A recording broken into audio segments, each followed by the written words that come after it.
Shalom, saya Fanny Pemian. Selamat datang di Summer Class Devotion.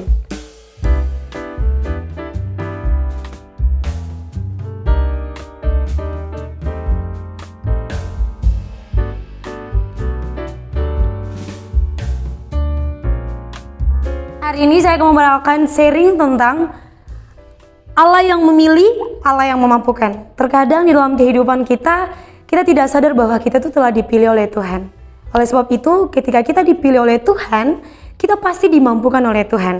Kita mau belajar dari salah satu tokoh yang ada di Alkitab, yaitu Nabi Yeremia, di mana dia adalah seorang nabi dan seorang anak muda yang dipilih oleh Tuhan dan diutus oleh Tuhan. Namun terkadang kita memiliki respon yang sama seperti dialami oleh Nabi Yeremia, di mana Nabi Yeremia ini memiliki respon dia tidak percaya diri, dia mengalami kekhawatiran, dan dia merasa takut. Ketika kita melihat di dalam Yeremia 1 ayat 4-10, dan ketika kita melihat di ayat yang ke-6, di situ Yeremia tidak memiliki kepercayaan diri, di mana dia mengatakan bahwa dia masih muda dan dia tidak bisa berkata-kata. Namun apa yang terjadi?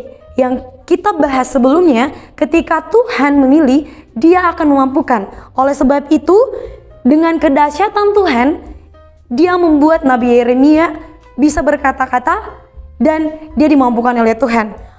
Lalu berikutnya, kita adalah manusia biasa dan kekhawatiran wajar kita alami.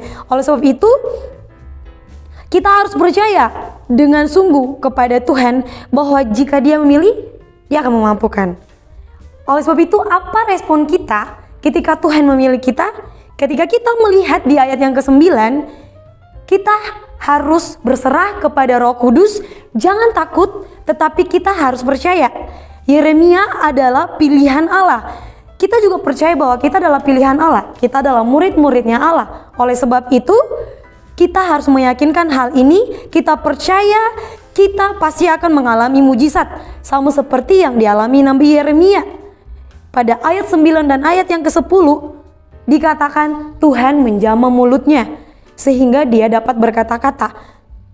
Kita tidak perlu takut, kita tidak perlu gengsi, kita ingat dan kita kembali kepada sumbernya dan percaya keajaiban besar pasti akan terjadi. Yang tidak pernah kita lihat dan tidak pernah kita dengar, itu pasti akan diberikan kepada kita. Oleh sebab itu, yang dialami Yeremia, dia dijadikan Tuhan menjadi orang yang lebih tinggi, dia dipercayakan untuk memimpin sesuatu kerajaan.